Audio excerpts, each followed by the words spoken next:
रहे। इस काल भगवान का तरीका है दूसरा, ऐसे दुष्ट लोगों को सेट करने का। इस काल का तरीका है जैसे परशुराम जी को भेज दिया, उस समय यही स्थिति आ गई थी जो वर्तमान में इन राजनेताओं की आ चुकी है। तो उस समय उन्होंने क्या किया कि वो सब दुष्ट हो गए थे। अक्षत्रिय लोग विष्णु लोक से एक पुण्यात्मा भेजी गए थे और परशुराम जी ने सभी अक्षत्रियों को उनको काटा था, फरसे से मूछ दिया था, कती काट दिया था और पूरी पृथ्वी पर कोई उन्नकमी आत्मा छोड़ी नहीं थी। इस तरह सेटिंग करता है युग काल। और कबीर परमात्मा कैसे सेटिंग करता है, ये समाधान नहीं है जो वो किया गया था उससे। ठीक है, कुछ दिनों के लिए कुछ डर भय बन जाता है, लेकिन अंतःकरण में जगह बनी नहीं। परमात्मा कबीर जी का जो तरीका है वो ज्ञान के आधार से मानव को सच्चाई से परिचित करा करके, अध्यात्म ज्ञान से परिचित करा के इसका उत्थान करता है। बुरे से बुरा, डाकू से डाकू व्यक्ति भी इस ज्ञान को समझकर तुरंत बुराई त्याग देता है। तो एक बार अब फिर विश्व में ये ज्ञान पूरे विश्व में जाएगा। परमात्मा कबीर जी ने 600 वर्ष पहले अपनी वाणी में लिख रखा है कि धर्मदास,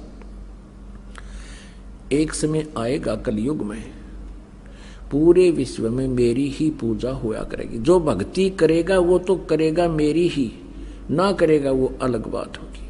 और परमात्मा के चाहने वाली पुण्यात्माओं का किसी भी धर्म मजहब में कमी नहीं है, लेकिन उनको रास्ता ठीक ना मिलने से वो अपने अपने उस लोक वेद अक्षेत्रीय ज्ञान के आधार से फिर भी वो कोई ना कोई प्रयत्न परमात्मा के लिए कर ही रही है। तो अब एक बार फिर पुनः ऐसी स्थिति आएगी जैसे सतयुग में थी। इन कुछ पंथ ऐसे हैं जैसे राधा स्वामी पंथ, धन धन सतगुरु पंथ, इन तो बैठा दिया निरंकारी पंथ, और ये दूसरे जो हैं बाल योगेश्वर अंसा देश वाले पंथ, इन्होंने ऐसा जुल्म कर दिया, ऐसा लोक वेद बनवा दिया इन काल के दूतों के माध्यम से।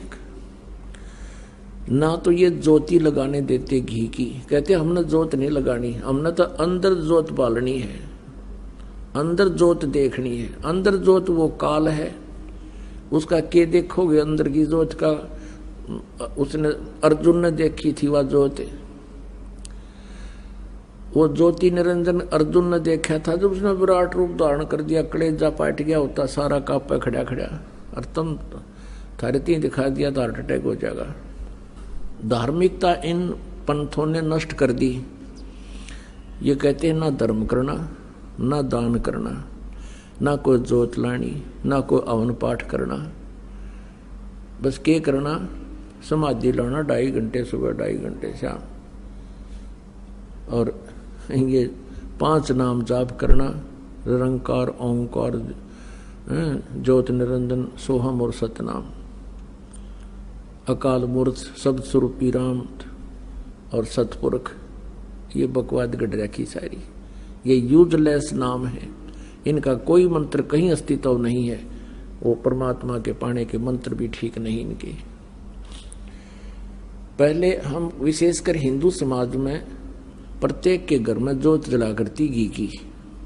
अब ये करोड़ों की संख्या में राधा स्वामी धन धन सतगुरु पंथ वाले हैं और कोई भी ज्योत तक नहीं लाता, बंद करवा दी। काल ने तक कर्म फुड़वाने हैं इनके सबके।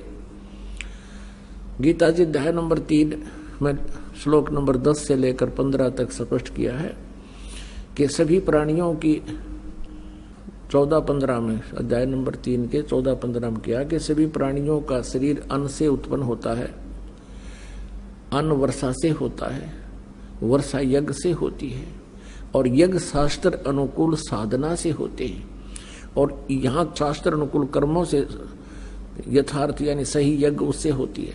और यज्ञ उत्पन्न हुए काल से, ब्रह्म से, क्योंकि ब्रह्म काल के लोक में आए तो हमने कर्म करने पड़े और कर्म का ही फल मिल रहा है। यहाँ पर सतलोक के अंदर कर्म नहीं थे, वह निष्कर्म जो है मुक्ति हमें प्राप्त थी, बिना काम किए मिल रहा था, लेकिन वो सुख हमसे उठा नहीं और हम यहाँ काल के जाल में आकर अब डले ढो रहे हैं। सारा जीवन बीत जाता है इस व्यक्ति का पेट के लिए, कठिन से कठिन प्रयत्न करता है, दिन रात नहीं पड़ता, दिन में धंधा करता है, रात में उसी की चिंतन करता रहता है और वो भी पूरा नहीं होता है। तो परमात्मा काल के यहाँ आए तो कर्म लगे, ब्रह्म न कर्म लगाए, और ब्रह्म की उत्पत्ति हुई परम अक्षर ब्रह्म से, सच्चिदानंद घन ब्रह्म से, उस सर्वगतम ब्रह्म से, सर्वव्यापक ब्रह्म से, सबका कुल मालिक से। और वही ब्रह्म, वही परम अक्षर ब्रह्म सभी धार्मिक अनुष्ठानों में पूज्य है, वही प्रतिष्ठित है, उसी को इष्ट मानकर पूजा करनी चाहिए। तो अब यहाँ क्या हो रहा है कि वही पांचों यज्ञ, एक यज्ञ है धर्म की, दूसरी यज्ञ है ध्यान, और तीसरी यज्ञ हवन की, चौथी यज्ञ प्रणाम, और पांचवी यज्ञ है ज्ञान की। ये पांचों यज्ञ अब यहाँ सतलोक आश्रम बरवाला में है, इस पृथ्वी पर और है नहीं कहीं पर भी, शास्त्र अनुकूल साधना नहीं है। तो वो परमात्मा आपको चाहता है कि अब भी सुख दूंगा, आप देख लेना, ये ज्ञान पूरा विश्व में जाएगा। और जो हाहाकार मची हुई है, अब किसी ने देख ले, 2 नंबर के काम करते समय कति आगा पीछा नहीं देखता, मानो मिलावट करने की दाव लगता है मिलावट कर लेता है, चोरी का दाव लगता है चोरी कर लेता है, रिश्वत का दाव लगता है रिश्वत ले लेता है। एक माया ही आधार बन गई है। किसी क्षेत्र में देख लो, रक्षक भक्षक हो चुके हैं। ये स्थिति जो वर्तमान में अब मानव की हो चुकी है, ये बहुत क्रिटिकल स्टेज आ गई है। इज्जत रही नहीं, बड़े छोटे की शर्म रही नहीं, और माया के लिए आप देखते हो इतनी इतनी घटनाएं सुनते हैं।